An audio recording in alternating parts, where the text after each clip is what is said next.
Bien, buenas tardes, señores estudiantes. Espero que estén bien.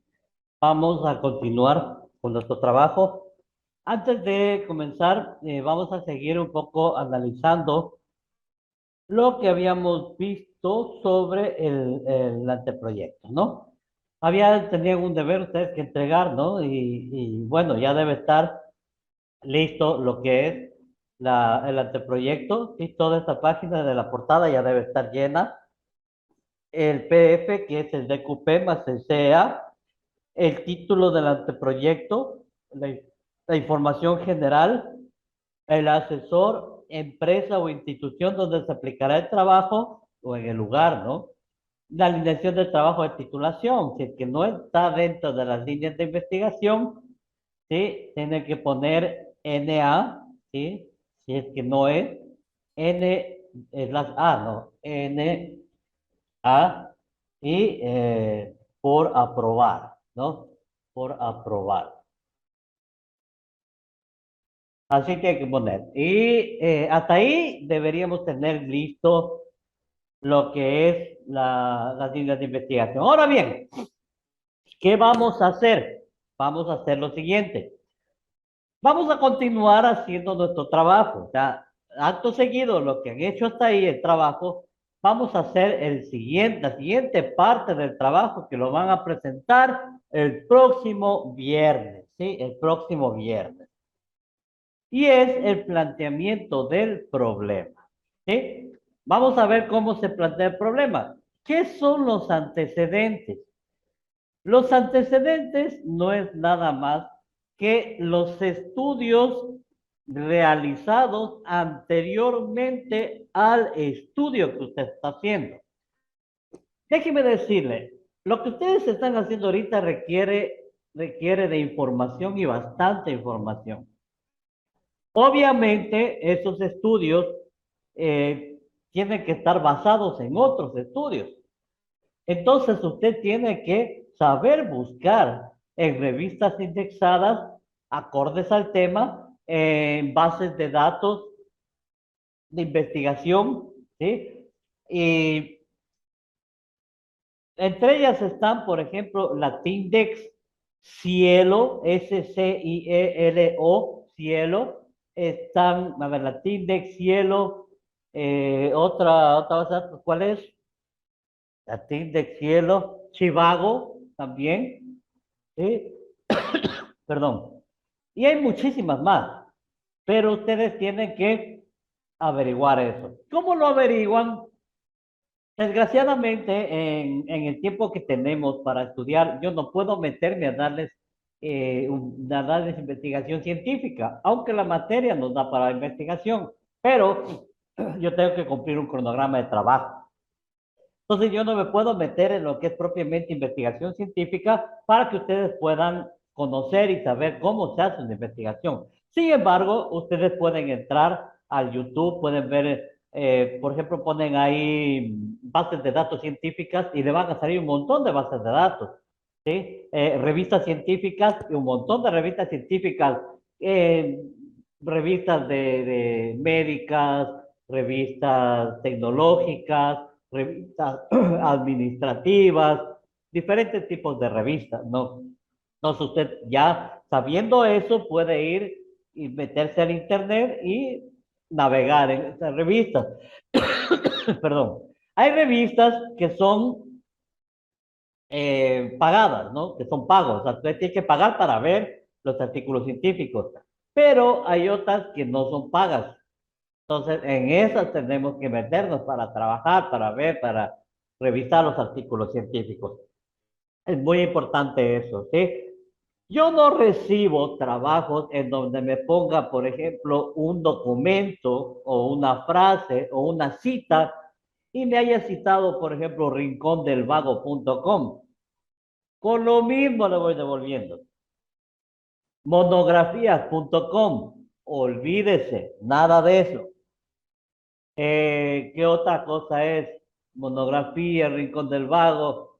Bueno, todas esas páginas que no corresponden realmente a trabajos científicamente estructurados. Pero si usted me pone un texto de un artículo científico, perdón, al texto de algún artículo científico de cielo, yo lo acepto, pues.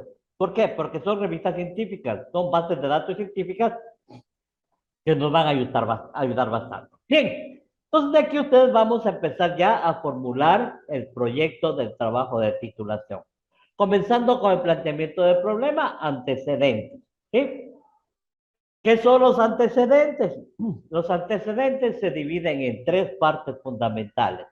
Ahí vemos un nivel macro que es a nivel mundial, nivel meso a nivel nacional y a nivel micro que es un nivel provincial o local. ¿Qué significa esto? ¿Qué son los antecedentes? Los antecedentes no es nada más que estudios investigativos que han habido acerca del tema que usted está investigando a nivel mundial. Entonces, como ahora está facilito, pues se mete al internet y puede encontrar en otros países estudios similares a los que usted está haciendo. ¿Sí? A nivel macro, mundial. A nivel meso, significa un nivel nacional, o sea, en el Ecuador. ¿Qué investigaciones han habido que tienen que ver con lo que usted está estudiando o está haciendo la investigación? Y a nivel micro son estudios a nivel provincial, o sea, de la provincia o a nivel local del Lago Agrio. ¿Qué estudios han habido en Lago Agrio con respecto a lo que usted está investigando? ¿Qué estudios han habido a nivel provincial, en Sucumbíos, con respecto a lo que está estudiando? ¿Sí? Entonces, nivel macro, nivel meso y nivel micro. ¿Estamos? Eso les va a tocar hacer para la próxima semana. De ahí viene la formulación del problema. ¿Qué es formular el problema? Formular el problema no es nada más que tomar el título y transformarlo en pregunta. ¿Sí? Entonces hablábamos en otro curso que estaba revisando un deber y me decía sobre el desconocimiento de plantas autóctonas en el cantón Cascales.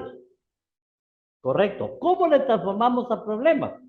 Entonces decíamos, eh, eh,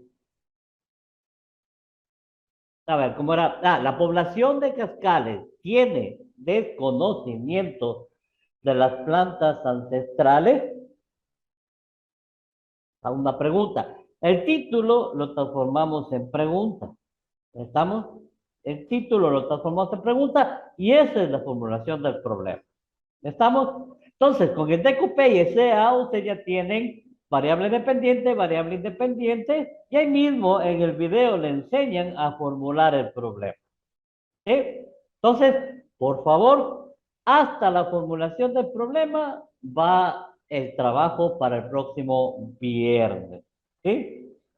No hagan lo que me hicieron en otro curso, por favor, que el día de hoy tienen que presentar el trabajo y hoy a las 5 de la tarde, supuestamente, el compañero va a empezar a hacer su trabajo. Yo le digo, ¿usted cree que hasta las 12 de la noche que tiene que entregar va a poder hacer el trabajo? Dudo mucho. Y si me lo va a hacer, me va a hacer una cosa mediocre, que va a tener una nota baja. ¿Por qué? Porque para hacer esto, que parece poco, usted tiene que investigar, tiene que meterse, en vez de meterse a una biblioteca, como lo hacíamos antes, ¿sí? Nosotros nos metíamos a las bibliotecas. Yo personalmente estudiaba en la noche, en la tarde y noche, a partir de las 5 de la tarde, estudiaba en la Politécnica del Ejército y cuando no trabajaba, obviamente, yo amanecía a las 8 de la mañana a la Universidad Católica y me metía en los libros hasta la hora que me tocaba irme a la Politécnica del Ejército. Vayan bien.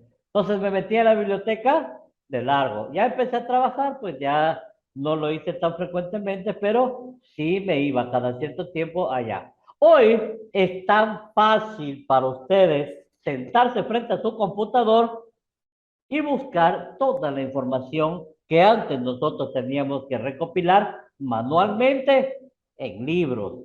Libro por aquí, libro por acá. Ustedes ahora tienen un bagaje de conocimientos totalmente amplio. ¿Sí? Entonces, es fácil. La verdad que hoy por hoy es más fácil de lo que era antes. Pero asimismo usted tiene que saber escoger los trabajos que va a revisar. Es cuestión de analizar, es cuestión de leer, es cuestión de saber, realmente leer, leer bastante para poder hacer estos trabajos y bien hechos. Acuérdense que cada trabajito tiene una nota y al final esa es la nota que usted va a tener. ¿En qué momento? Antes del examen. Y si se me paran las cumbambas, eso es el examen. Y si no se me paran las cumbambas, pues será la mitad de la nota del examen. O una nota que esté baja para ayudarles. Bueno, tantas cosas que puede haber, ¿no? Entonces, tantas funcionalidades de estos trabajos. Excelente, ¿sí? Entonces, este trabajo van a tener que presentármelo ustedes en físico y en digital, ¿sí? Entonces, no hay problema, chicos. Hasta aquí, ¿alguna pregunta? Ingeniero, una pregunta. Dígame. ¿Usted nos va a calificar antes para poder hacer, para que nos apruebe el proyecto? Claro, Isa, yo les voy a ir calificando, les voy indicando qué tienen que cambiar, ¿sí? Qué no tienen que cambiar, etcétera, ¿no? Cambie el formato, hágame esto, no me haga esto, cambie la letra, mire, esto de aquí no, no tiene que poner. Yo obviamente no puedo rayar porque estamos en internet a distancia, ¿no? Me encantaría que puedan venir a sacar la casa y poder revisar y rayarles, tacharles y cambiarles como se hace hacer con la tesis y volverla a entregar, pero no hay cómo. Entonces, les trataré de poner lo más claro posible para que me hagan el trabajo. ¿Sí? Obviamente, yo entiendo que ustedes son estudiantes universitarios, pero están comenzando. Así que no puedo exigirles que sea algo exactamente de su carrera, pero que sí tenga algo que ver con alguna de las líneas de investigación. ¿Sí? Ya usted digamos que son mecánica industrial, perfecto. Pero no me hacen de mecánica industrial, sino que van a hacer de algo de medio ambiente, correcto. Está dentro de las líneas de investigación, hágalo, no hay problema.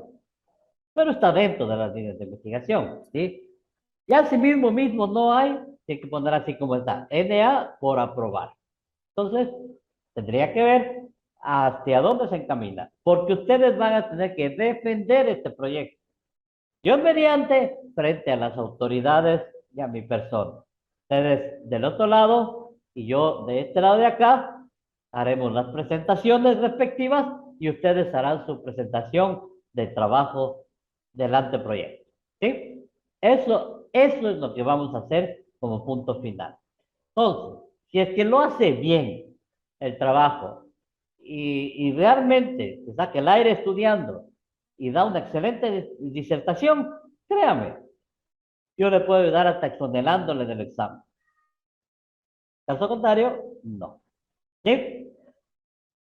¿Alguna otra pregunta? Ingeniero, una pregunta. En antecedentes toca hacer una investigación en macro, meso y micro, así, de cada una de Eso, esas. claro, macro, meso y micro. Ahora, yo lo que les decía, ¿no? ¿Qué son los antecedentes macro? Son todas las, bueno, realmente son todas las publicaciones que existen y han existido sobre el tema que usted está investigando a nivel mundial. Por ejemplo, usted está investigando sobre plantas nativas del lago Agrio, ¿sí? Específicamente podríamos hablar, hablemos del mayón, ¿sí? Hace una investigación sobre el mayón. Estoy poniendo un ejemplo. Entonces usted en los antecedentes tiene que buscar en qué otros países se cultiva el mayón. O sea, puede crecer el mayón. Y cómo se lo recopila y cómo se lo utiliza a nivel mundial. Luego bajamos a nivel nacional. A nivel nacional hablamos de que en el Ecuador el mayón nace y crece en tales provincias. ¿Sí? Ahí hace el estudio. Ahí puede usted traer a colación con normas APA o Mendeley toda la información a nivel nacional y por último a nivel provincial. ¿Qué estudios sobre este tema han habido a nivel provincial? Tranquilamente ustedes se encuentran en el internet. Estamos así de sencillo, así de fácil, así de rápido. Pero para esas tres cositas, ustedes necesitan leer para saber qué van a, como ya van a ver ahora cómo es las técnicas de hablar, ¿no? Es lo mismo con las técnicas de escritura, ya vieron, el párrafo, etcétera. Sin embargo, es muy importante la hilación de ideas. O sea, todas las ideas que vienen dándose, usted las va desglosando y tiene coherencia, ¿no? Coherencia. Entonces, eso es lo importante. Y obviamente la formulación del problema, que ya habíamos dicho, es en forma de pregunta. Listo. ¿Alguien más? ¿Nadie más? Bueno, entonces, eso con respecto al trabajo que vamos a abrir más tardecito para ustedes, ¿sí? En el Classroom, ¿no? Y para que hasta el próximo viernes puedan entregar. Luego haremos los justificativos, o sea, perdón, la justificación, luego los objetivos, marco teórico y el tema tentativo. Y ahí se acaba nuestro proyecto, nuestro anteproyecto. Ya desde la cuarta en adelante ya es la ejecución en sí del proyecto. ¿Sí? Eso ya lo hacen después. Entonces, a mí me interesa llegar hasta lo que es bibliografía aquí. ¿Sí? Entonces, vamos viendo poco a poco y vamos trabajando. Espero que al final puedan ustedes decir, he hecho bien las cosas, me merezco una muy buena nota, créanme. Estaría gustoso y feliz de ponérsela, ¿no? Bien, ¿alguna pregunta? ¿No Sí, la hay? señor, este proyecto no era para hoy día. Esto no. Para hoy era hasta aquí, hasta la alineación de trabajo de titulación. Para la próxima semana es esto. ¿Sí? Lo que Ok, está entonces hasta alineación del trabajo la enviamos por Classroom para que la revises. correcto. Sí, señor. La Ahí, próxima semana gracias. ya a este trabajo le unen el planteamiento del problema, ¿no? ¿Alguna otra pregunta? Ese que se entra en el instituto donde se aplica el trabajo, ahí te toca cambiar eso por el nombre del instituto. Porque me mareé un poco. No se le entiende, está muy entrecortado, mijo. Digo que en el 2.5 dice empresa o instituto donde se aplicará el trabajo, se cambia eso por el nombre del instituto. En el 2.5 ustedes tranquilamente pueden poner en qué empresa van a trabajar si es que les han dado apertura para que hagan una investigación. Caso contrario, puede ser alguna institución donde se aplique el trabajo y si no, pues debe ser algún lugar. Por ejemplo, un compañero de ustedes en otro curso decía que él quiere hacer algo sobre Wi-Fi, me decía, ¿no? Pero en su casa. Entonces, no va a poner como me puso en el trabajo, me dice, ¿cómo fue que me puso? Eh, algo de router, utilización de router avanzado, programación de un router avanzado para el uso de la casa de mi padre. No, pues, ¿cómo vamos a hacer eso? Primero, nunca se escribe en primera persona. No puedo decir mi padre, mi casa, mi trabajo, mi visión, mi misión. No, tengo que hablar en terceras personas. ¿Sí? Entonces, ¿cómo tendría que poner en el título ahí? Potenciación o potenciación del router ubicado en las calles tal y tal, casa número tal. ¿Sí? O sea, en este caso, ¿cómo podría ser la definición del título? Potenciación del router ubicado en las calles Carmen Añasco y Abdón Calderón esquina. ¿Sí? O sea, no vamos a hablar de mi casa ni de mi papá.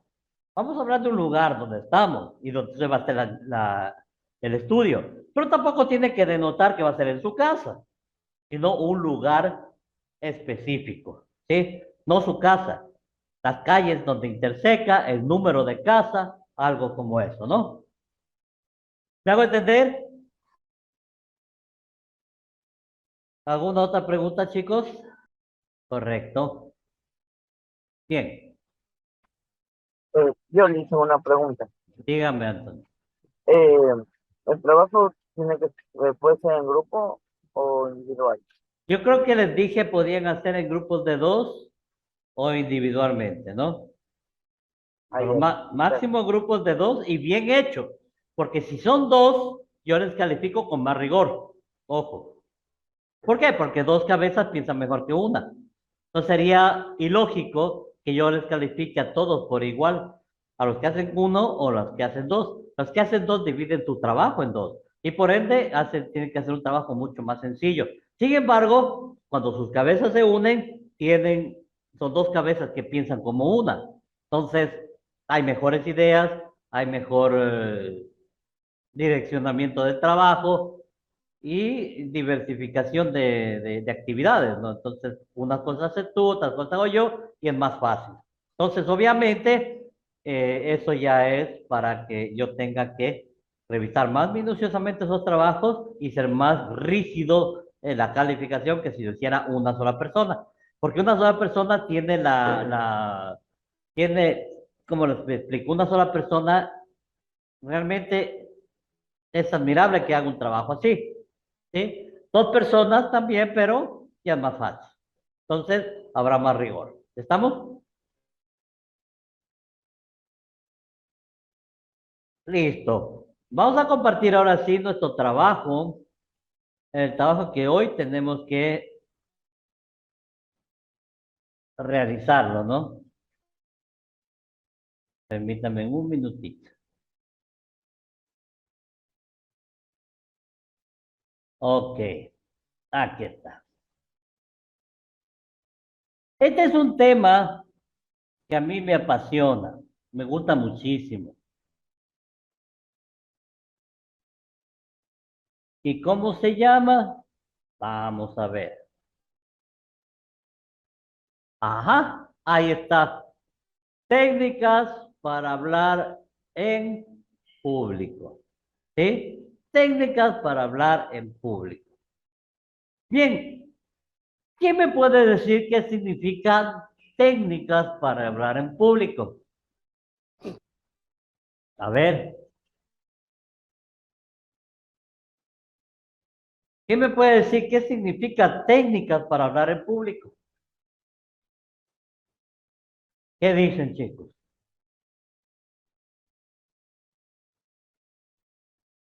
A ver, que me hablen, por favor. ¿Qué pasó?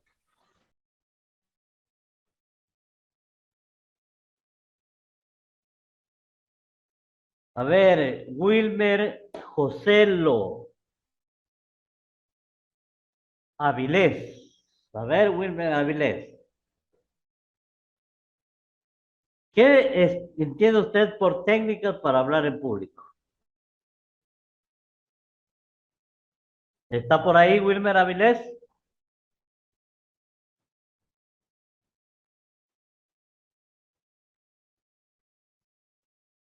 Ok.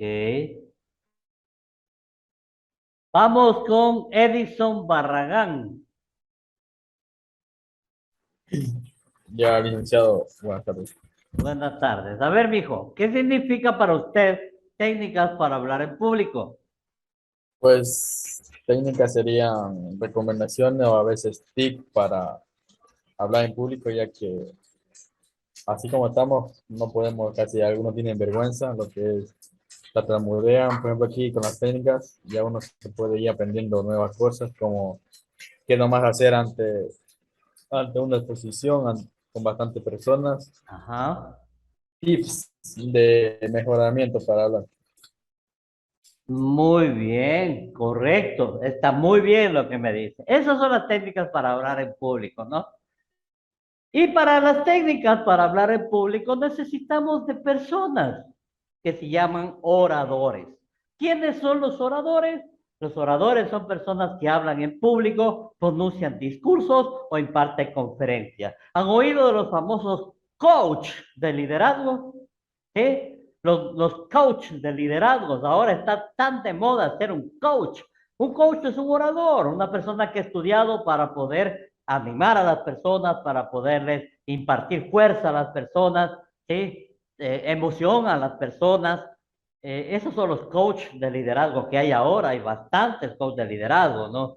Entonces, son personas que se han preparado para eso, como oradores, ¿sí? Como oradores que hablan en público, pronuncian discursos e imparten conferencias, ¿sí? Uno de los coaches más sobresalientes que a mí más me gusta, por ejemplo, es Daniel Javid. Daniel Javid a mí me encanta por la forma y la elocución que tiene para hablar. Es sorprendente. Entonces, me gusta mucho Daniel Javid. Si es que no lo han visto, les invito a que vayan por el YouTube y se den una vueltita y pongan Daniel Javid y vean sus videos. Te vas a quedar con la boca abierta. ¿Sí? Entonces, eso es un orador. Sigamos. Vamos a identificar los conceptos básicos de las técnicas de hablar en público, ¿no? Primero es la retórica, ¿sí? Luego la oratoria y luego la argumentación, ¿sí? Vamos a ver conceptos básicos de retórica, oratoria y argumentación. A ver, veamos entonces. Partes de la retórica. A ver. Pero primero quiero preguntar si alguien sabe qué es lo que significa retórica.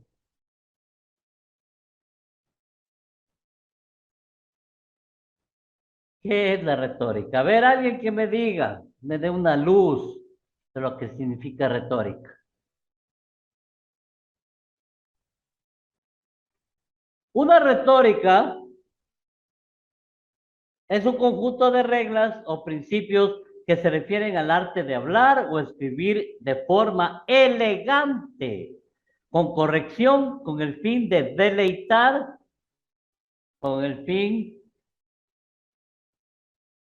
un momentito, con el fin de deleitar, con el fin de conmover o con el fin de persuadir. ¿Sí? Esa es una retórica, el hablar elegante, una forma o reglas para hablar elegantemente o escribir elegantemente, con corrección en el final, con el final de deleitar, conmover o persuadir. ¿Sí? Esto es una retórica. Ahora bien,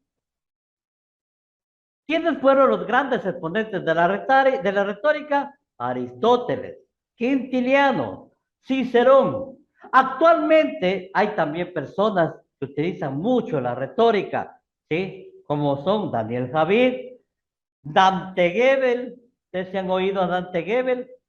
¿Sí? Es un hombre que tiene multifacético, polifuncional, un hombre que realmente vale la pena escucharlo por las charlas que da, ¿no? Por las charlas que da, muy bueno, ¿sí? Y sus prédicas son igual de buenas, dentro y fuera de la iglesia, excelente, ¿sí? ¿Cuál otro hay? Miguel Ángel Cornejo, Carlos Cuauhtémoc Sánchez, son personas que hablan mucho en retórica, ¿sí? La retórica es la forma de hablar elegantemente, ¿sí?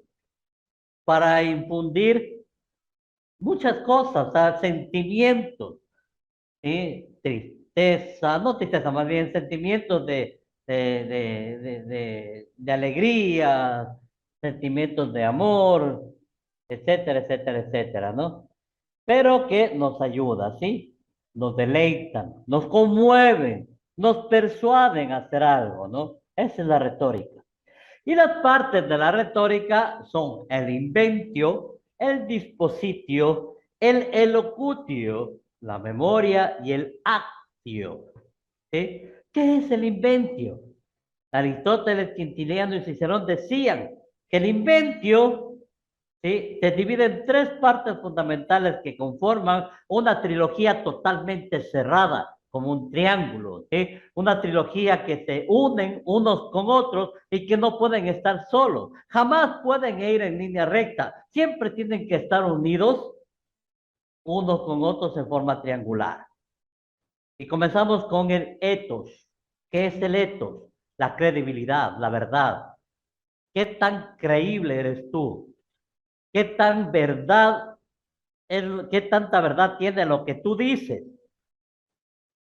¿Cómo te ve la gente? ¿Realmente eres verídico? ¿Realmente das a entender que lo que tú dices es verdad? ¿Realmente la gente te cree? ¿O eres un simple charlatán? ¿Verdad? Ese es el ethos, la credibilidad, la verdad. Luego viene el logos, que es la consistencia, la lógica en la hilación de las palabras, la lógica en la hilación de los conceptos, la lógica en la forma de hablar. Yo, por ejemplo, puedo estar hablando de una cosa y enseguidita puedo irme a hablar de otra. Yo digo, bueno, estamos hablando de las formas de hablar en público, pero miren, se me cayó el árbol de mi casa por tanta lluvia. O sea, ¿qué mismo estoy hablando? ¿O estoy hablando de las formas de hablar o estoy hablando de mi árbol que se cayó? Entonces debe haber una consistencia lógica en el mensaje que estamos transmitiendo sobre un tema específico. ¿Sí? De ahí viene el patos, que es la emoción, la imaginación.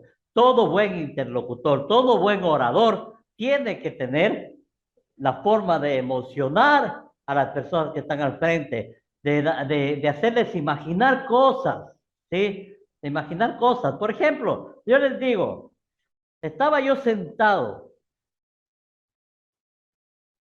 en esa casa antigua y vetusta donde vivieron mis abuelos que murieron hace poco. Era una noche fría, lúgubre, tétrica.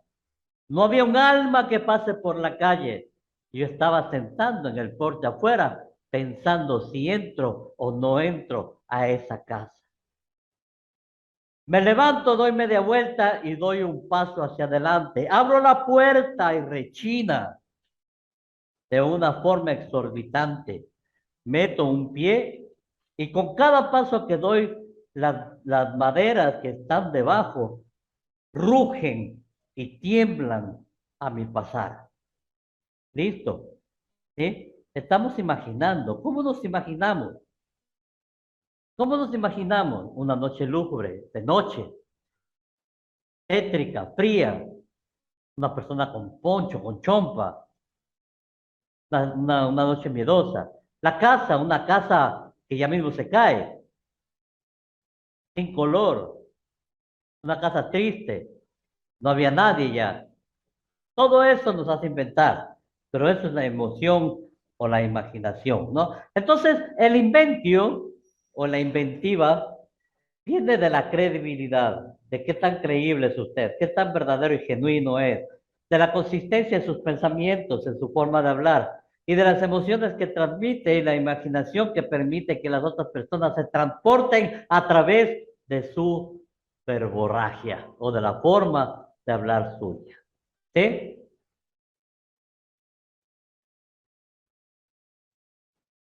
Wilmer Avilés, por acá también está lloviendo fuerte. Por acá también está lloviendo fuerte. Bien.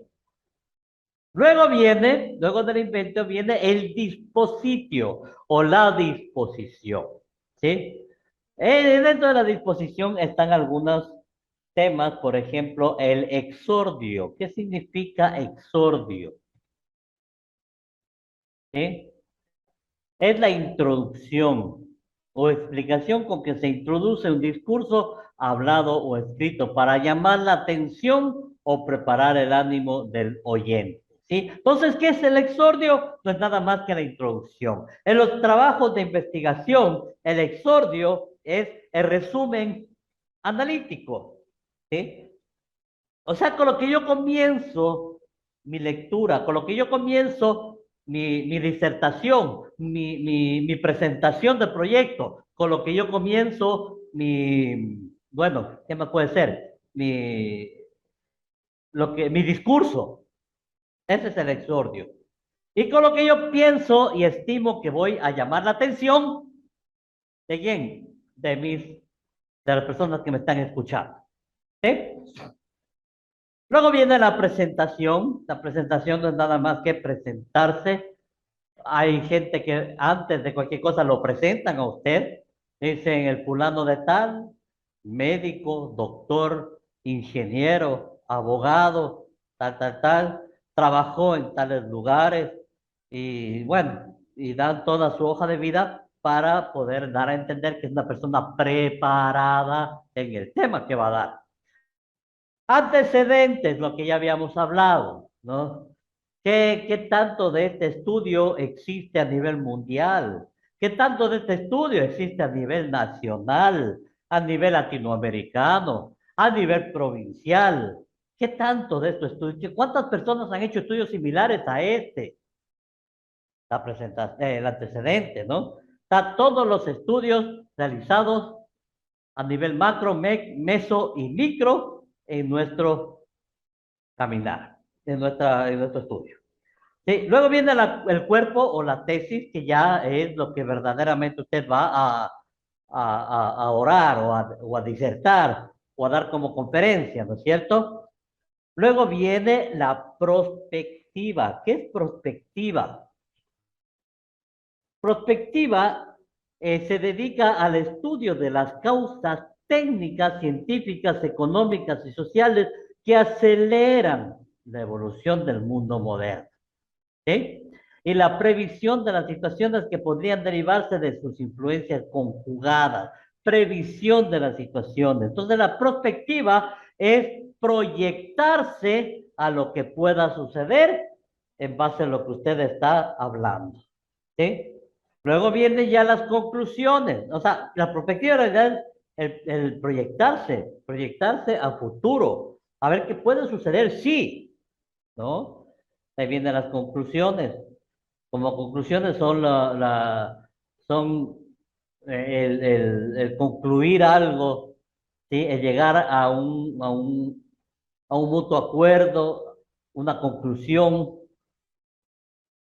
de lo que estamos hablando, ¿no?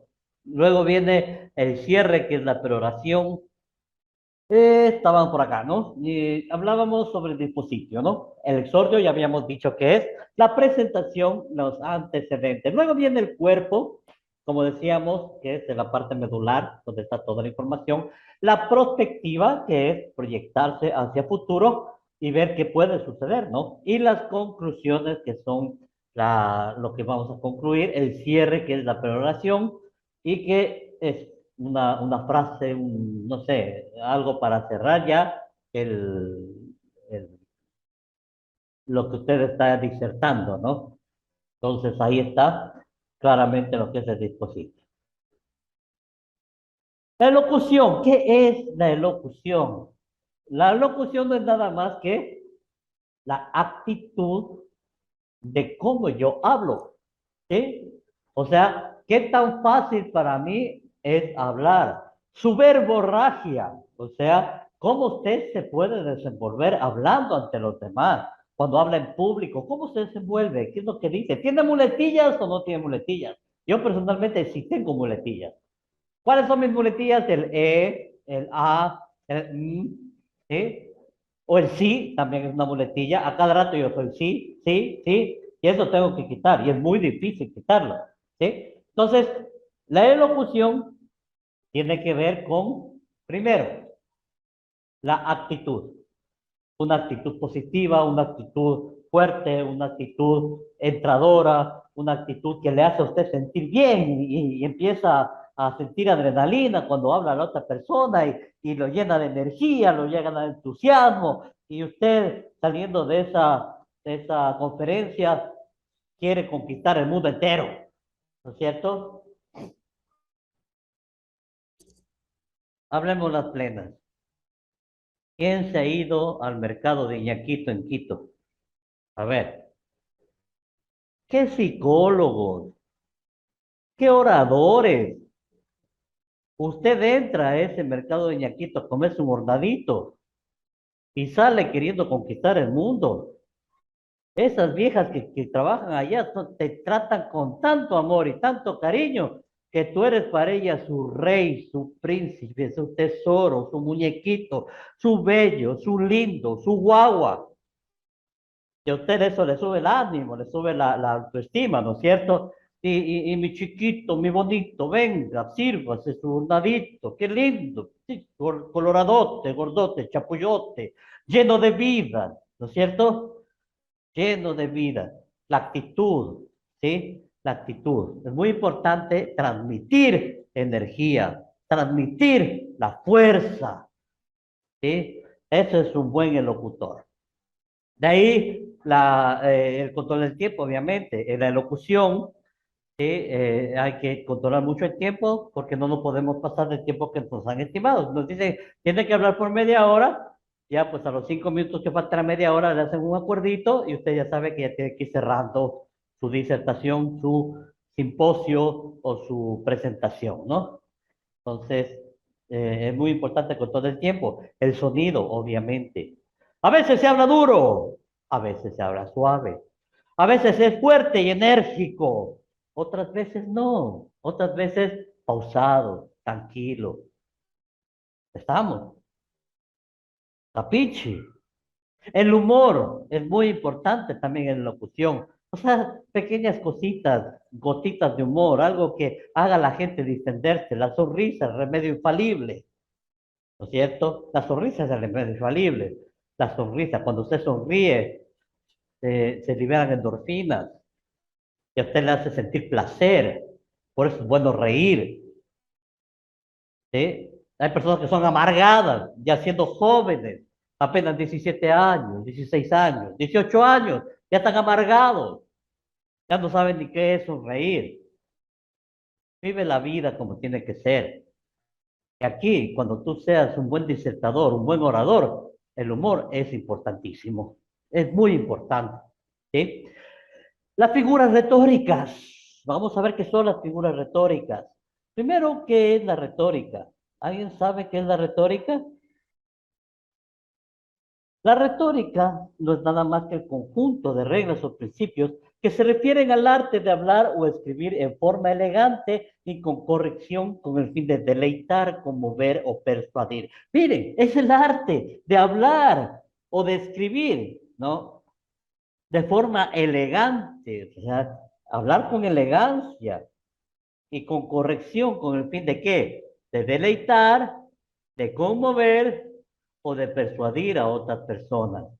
¿Sí? Deleitar, conmover o persuadir a otras personas. Eso es retórica. Vamos a ver las figuras que hay de la retórica. La metáfora. ¿Alguien me puede decir qué significa la metáfora? La metáfora no es nada más que, es una figura retórica, ¿no? Por medio de la cual una realidad o concepto se expresan por medio de una realidad o conceptos diferentes. ¿Sí? Con lo que con los que, ¿cómo es que lo representado guarda cierta relación de semejanza? Por ejemplo, una metáfora puede ser la primavera de la vida, es una metáfora de la juventud. ¿Sí? Una metáfora continuada, bueno, ahí podemos ver metáforas continuadas, no continuadas. ¿Sí? Por ejemplo, si la juventud es la primavera de la vida, la madurez es el estilo y la vejez es el estío y la vejez es el invierno. ¿Sí? La juventud es la primavera, la madurez es el estío y la vejez es el invierno. O sea, eso es una metáfora. ¿Sí? Se dice un concepto, pero para dar a anotar o para indicar conceptos diferentes. ¿Sí? Esa es una metáfora. ¿Qué más tenemos? A ver, la anáfora. ¿Qué es una anáfora? ¿Alguien me puede decir qué es una anáfora? Una anáfora es una referencia a un término o a una parte anterior del discurso. O sea, cuando nosotros, por ejemplo, hablamos de los pronombres, adverbios, verbos, son frecuentemente anáforas, que evitan la repetición de las palabras ya dichas en un discurso. ¿Sí? Nos referimos a términos que dijimos antes, pero no con las mismas palabras. ¿Sí? ¿Por qué? Porque si es que nosotros no usamos las anáforas, se nos va a hacer muy difícil, realmente, no, más bien se escucharía feo, ¿no? Por ejemplo, algo que no utiliza anáfora. Es decir, los estudiantes son personas que quieren mucho superarse. Pero estos estudiantes, asimismo, les gusta mucho jugar el fútbol. Mas, sin embargo, a los estudiantes, o sea, eso es no tener una anáfora. ¿Sí? Pero, por ejemplo, nosotros decimos, los estudiantes son personas que gustan de estudiar.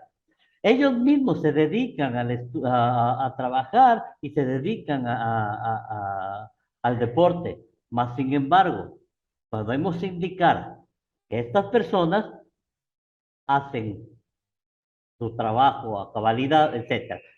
¿Sí? ¿Se da cuenta que yo siempre me estoy refiriendo a los estudiantes, pero una sola vez dije estudiante? ¿Sí? Una sola vez dije estudiante. Eso es una anáfora. Mire lo que dice en la metáfora: tus ojos son el mar. En realidad los ojos no son el mar. Debe ser que los ojos, con otras palabras, son color azul o color verde, ¿no? O son ojos que infunden paz y tranquilidad. La anáfora: temprano levantó la muerte el vuelo, temprano madrugó la madrugada, temprano estás rodeado por el suelo. Temprano, temprano, temprano. ¿Sí? Anáfora. Antítesis. ¿Sí? Es tan corto el amor y tan largo el olvido. ¿Sí? Antítesis. La antítesis es la relación de oposición entre proposiciones, juicios o tesis. ¿Sí? Es una oposición. Cuando nosotros hablamos y decimos, es tan corto el amor y tan largo el olvido, relación de contraposición. El amor es corto y largo el olvido, ¿no? ¿Sí? Veamos qué es la aposiópesis. Esto, ¿qué significa la aposiópesis? La aposiópesis no es otra cosa que a ver, es decir algo, ¿sí? Decir algo, indicando que algo puede suceder, ¿sí? Fuera o de lo contrario. Eso nosotros hemos escuchado bastantísimas veces en nuestra vida. Nuestra mamá es así, siempre, casi siempre podríamos decir, ¿no? Siempre habla con aposiópesis. ¿Y qué tal si encuentro yo lo que te mandé a buscar? Dame trayendo las llaves que están encima de la mesa. Mamá, no hay las llaves. Y si yo voy que le encuentro, ¿qué te hago? ¿Sí? O sea, hay una acción y lo que puede suceder si no se la realiza, ¿no? Fuera, o de lo contrario, madrazo. Y si yo encuentro y si yo voy y le encuentro, ¿qué te hago? ¿Sí? O sea, son cosas que hablan de la aposiópesis. La asonancia. ¿Qué significa asonancia? La asonancia es una coincidencia vocálica en la terminación de dos palabras a partir de la última vocal acentuada. ¿Sí?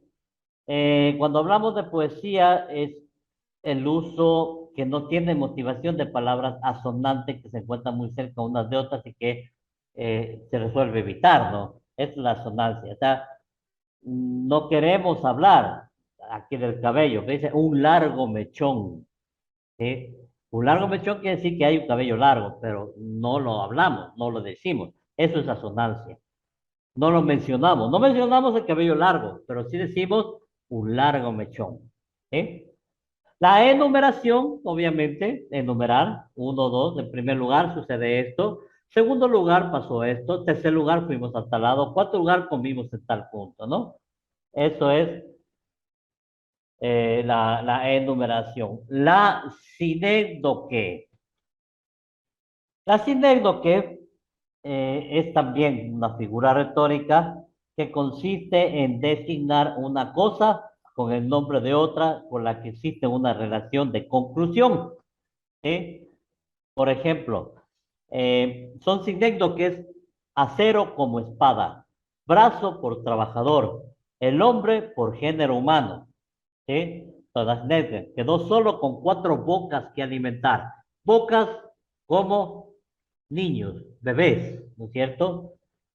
Su marido murió y quedó sola con 4 bocas que alimentar. Son 4 bebés que alimentar, con 4 familiares, 4 hijos que alimentar. Pero no habla de hijos, son 4 bocas. Eso es una anécdota, ¿sí?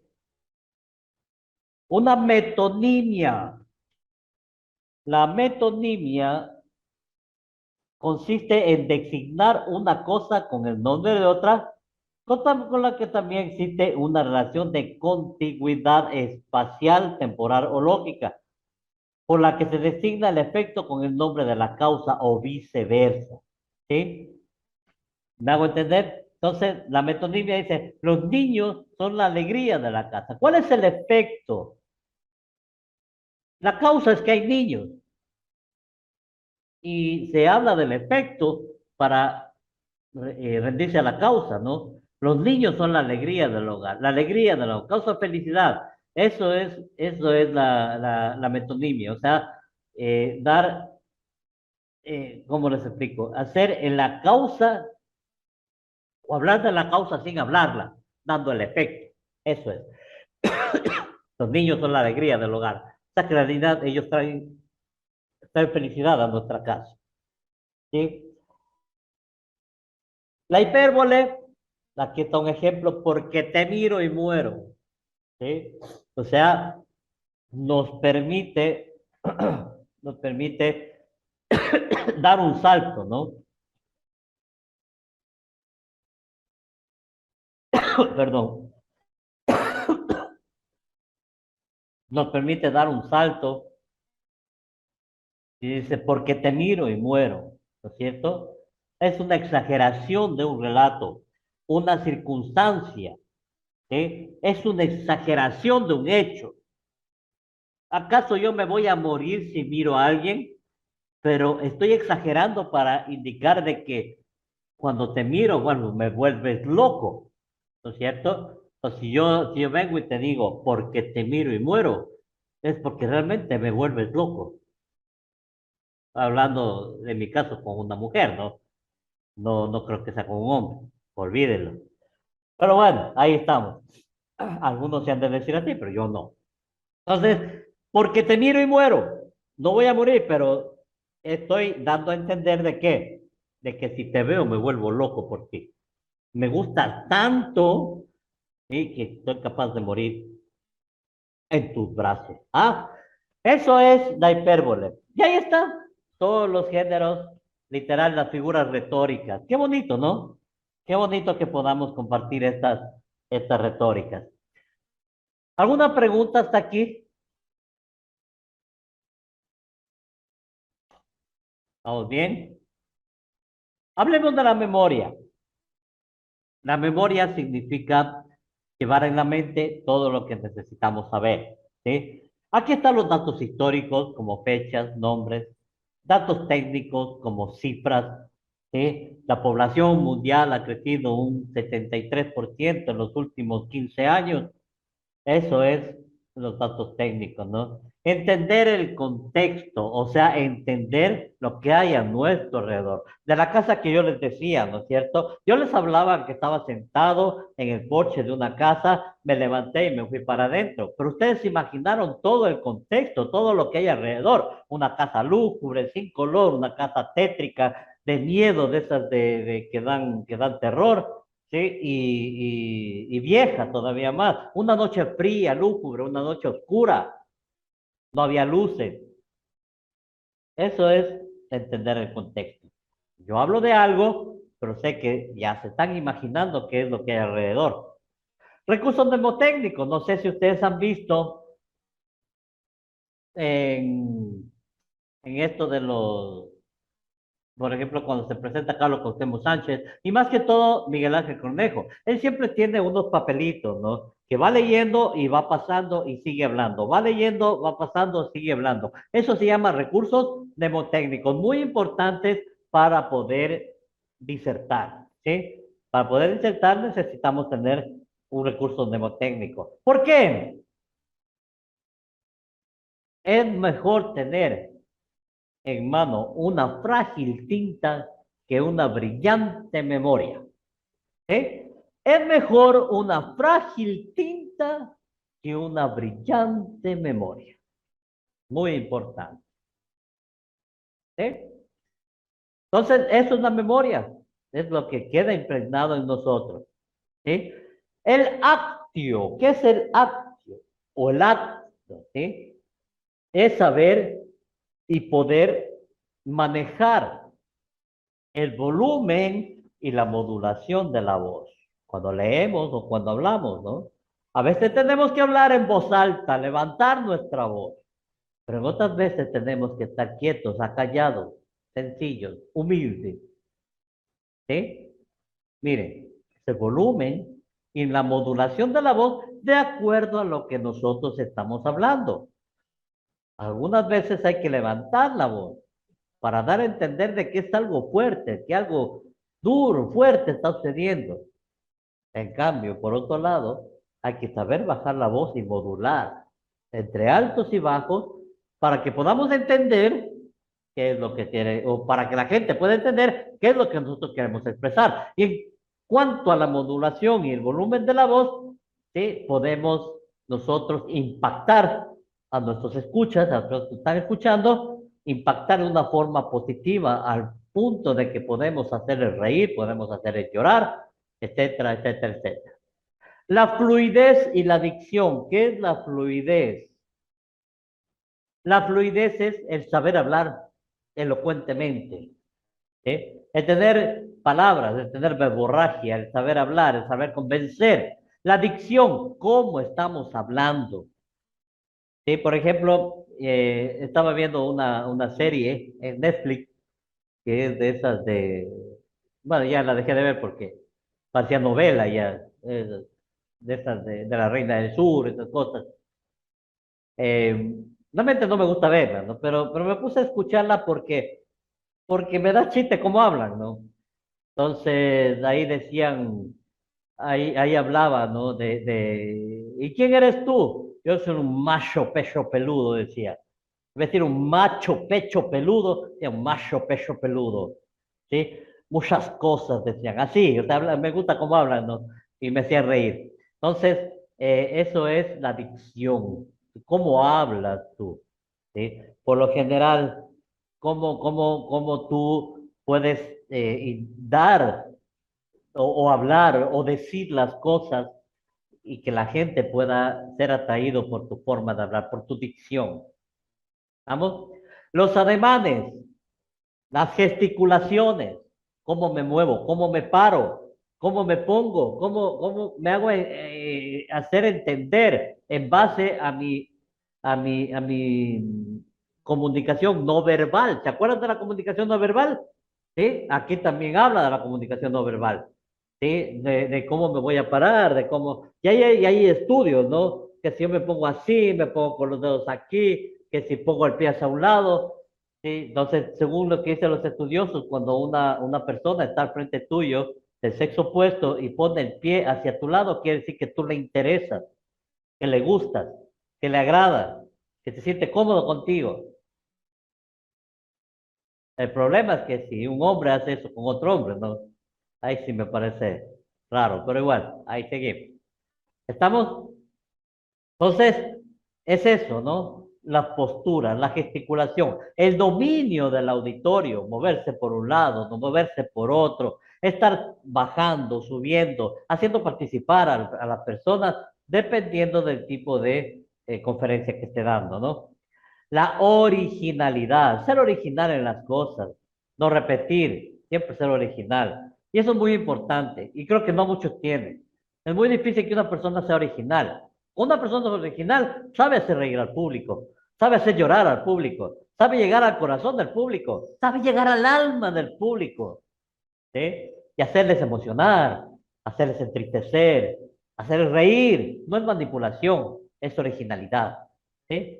Congruencia temática, o sea, la congruencia de los temas, ¿no? O sea, los temas tienen que tener una hilación, un engranaje como las piezas de un reloj suizo, ¿no? Que tienen que estar tan perfectamente engranadas para que tic-tac, tic-tac, tic-tac, dé la hora durante toda la vida y no se atrase ni se retrase ni un segundo. ¿Estamos? Entonces, eso es la congruencia temática. O sea, que todo engrane en su punto donde tiene que ser y que eso funcione o esa disertación o ese discurso se dé como un relojito. Súper bien. Cifras y datos, ¿no? Las cifras y datos es muy importante cuando nosotros debemos dar a conocer algo de lo que se ha hecho, ¿no? Entonces, ¿qué porcentajes? Se da en porcentajes, se da en miles de millones, dependiendo del lugar, etcétera, ¿no? Luego viene la cultura y la profundización. ¿Sí? La cultura y la profundización significa qué tan culto es usted y qué tan profundo puede ir en este tema. ¿Sí? Usted debe ser tan conocedor del tema que tiene que irse profundizando poco a poco en ese tema, ¿no? Y la cultura, obviamente, lo que tú sabes. ¿Sí? Es la cultura, el conocimiento. La cultura es conocimiento. Por eso, qué inculto que eres, dice, ¿no? ¿Es por qué? Porque hace tontera y media y es déspota, patán. Es inculto. En cambio, la cultura, una persona recta, una persona que hace bien las cosas, etcétera, etcétera, ¿no? Muy importante. ¿Alguna pregunta hasta aquí? Y Paolo Vianello dice, la oratoria es el producto de la retórica. ¿Sí? La oratoria es el producto de la retórica. Entonces, si nos damos cuenta, esto es verdad. ¿Por qué? Porque si no hay retórica, no existe oratoria, definitivamente. Pero cuando hay retórica, hay una oratoria excepcional, una oratoria fluida, una oratoria estudiada, analítica, consensuada, muy buena, excelente, listo, hermoso para escuchar, apasionante, etcétera. ¿Sí? Esa es la oratoria. Bien, aquí viene la observación y el análisis, ¿sí? Hay tres cosas que dominan el ser humano. Antes de estar acá, quiero que me hagan preguntas, a ver qué es lo que piensan a partir de esto, ¿no? Las figuras retóricas, ¿sí? De la elocución. O sea, ¿qué piensan ustedes sobre la retórica? Eh, no sé, ¿les parece bien? ¿No les parece bien? ¿Interesante? ¿No interesante? Muy interesante, ya. Bueno, sigamos entonces. Vamos a ver un poquito más adelante, no mucho, porque con el otro curso me quedé por aquí también, ¿sí? Entonces dice que hay tres dominios del ser humano, ¿sí? Las emociones, el lenguaje y el cuerpo. ¿Qué significa esto? Las emociones es lo que acontece, uno condiciona lo que sucederá en el otro, ¿sí? No es ser manipulador, no es ser manipulador, sino más bien es saber cómo llegar hasta aquí, hasta el chumbo, al corazón, al alma. Dice que en el alma están los sentimientos, está la voluntad y está el intelecto. En el alma hay tres cosas que tenemos en el alma: los sentimientos, la voluntad y el intelecto. ¿Sí? Y sobre el alma, mucha gente trabaja. ¿Sí? Sobre el alma, mucha gente trabaja. ¿Estamos? o la mayoría de personas, tiene que trabajar sobre el alma. O sea, en las emociones, ¿sí? Cuando estás alegre, cuando te pones eufórico, cuando te da mucha risa, cuando te da alegría, cuando te da tristeza, cuando lloras, ¿sí? Esas son las emociones. Y eso está en el alma. Y eso es lo que mucha gente ha intentado dominar desde hace mucho tiempo, ¿sí? La segunda es el lenguaje. Se influencian de forma conjunta todas las tres, ¿no? Y el tercero, el cuerpo.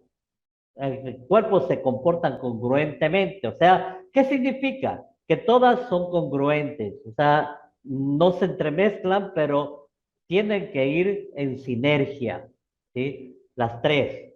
Los tres dominios del ser humano.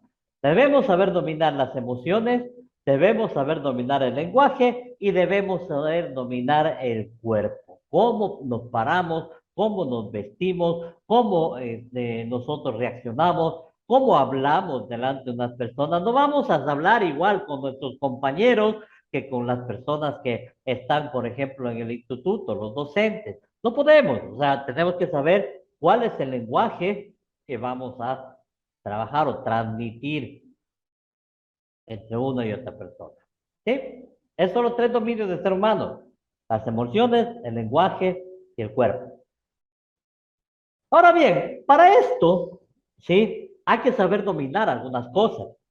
Y dentro de las emociones está el miedo escénico. ¿Qué es el miedo escénico? El miedo escénico se denomina glosofobia. Glosa, que significa lenguaje, y phobos, que significa miedo. Y es el miedo a hablar en público. ¿Cómo se manifiesta este miedo? Cuando pasamos enfrente y estamos ante un auditorio, nos empiezan a sudar las manos, nos empiezan a temblar, falsear las piernas, ¿sí? Se nos seca la garganta, hay un cosquilleo entre los labios, ¿sí? Nos comemos las uñas. ¿Sí ven ahí ese hombre? ¿Sí? ¿Sí lo ven? Ahí está. Nos comemos las uñas, estamos asustados. Eso es la glosofobia, el miedo escénico, pánico escénico que se llama. Hay muchas personas que a través de estas pantallas hablan elocuentemente, son buenos para hablar, son buenos para disertar, pero ya atendiéndolos frente a frente y viendo un público grande, se orinan en los pantalones. Eso es la glosofobia, es el miedo escénico o el pánico escénico que hemos escuchado. ¿Sí? ¿El miedo escénico se elimina? No. El pánico escénico jamás se va a poder eliminar. Se controla. ¿Sí? Tomar conciencia del miedo es mejor que intentar autoconvencerte de que no existe. O sea, jamás vamos a hablar y decir, no, yo no tengo miedo. No, yo subo, hablo y listo. ¿Sí? Realmente yo era así.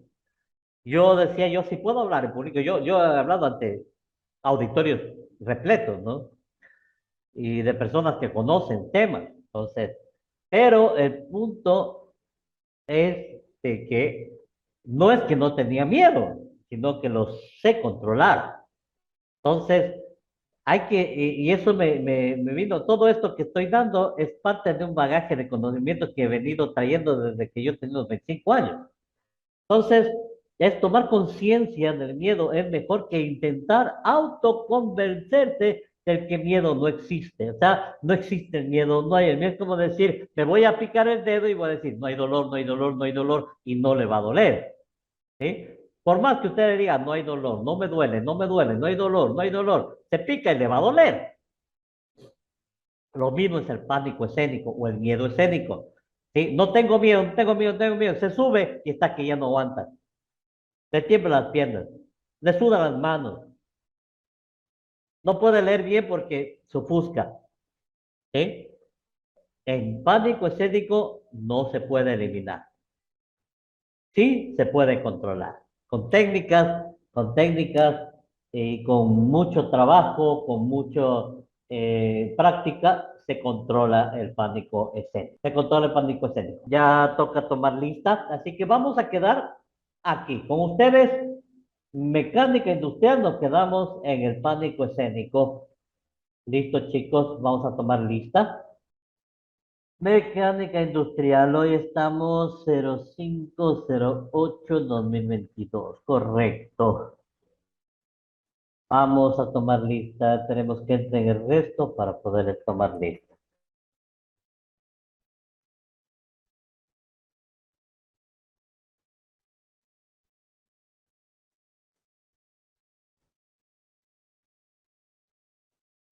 Creo que estamos todos. Bien, vamos a ver. Avilés Wilmer. Están. Barragán Edison. Presente, licenciado. Gracias. Vamos con Condoy Kleiner. ¿Ah? Condoy Kleiner. Cueva Dani. Tampoco está. Erazo Lady. Tampoco está. Lema Kevin. Presente. Gracias. Divisupa Melvin.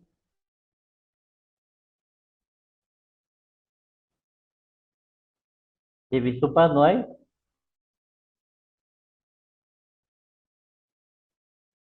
Ok. Marca John. Presente, ingeniero. Gracias. Mora Anthony.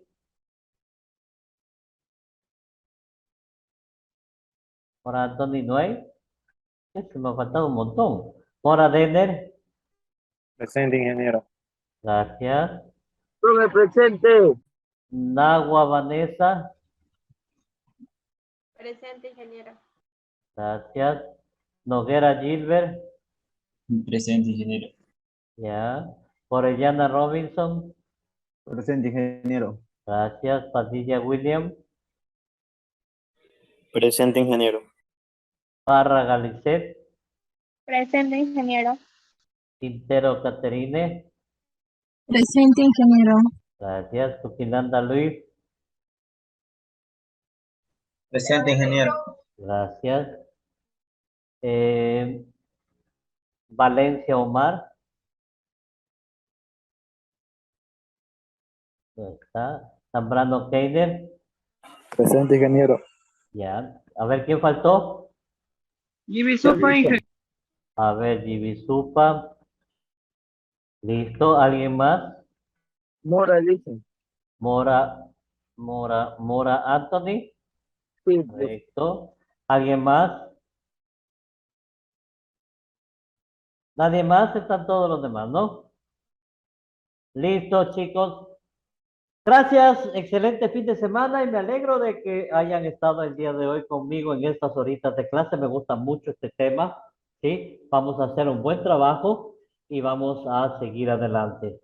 Un excelente fin de semana, estudien mucho, consérvense bien, no tomen mucho, dedíquense a estudiar y dejen las barras. Pasen bien, un abrazo a todos. Bueno, ingeniero, nos vemos.